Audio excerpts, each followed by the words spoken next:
Hello everyone, this is Sam El-Gawadi and you are attending ICT Ethics, Privacy and Copyright course. What is this course about?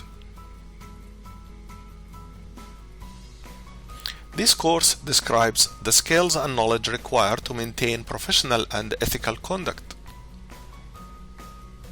as well as to ensure that personal information of stakeholders is handled in a confidential and professional manner when dealing with stakeholders in an information and communications technology ICT environment.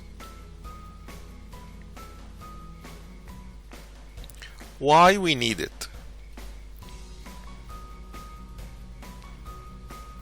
It applies to ICT personnel who are required to gather information to determine the organization's code of ethics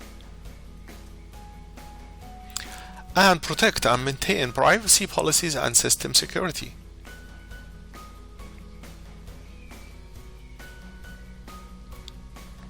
What topics we will learn?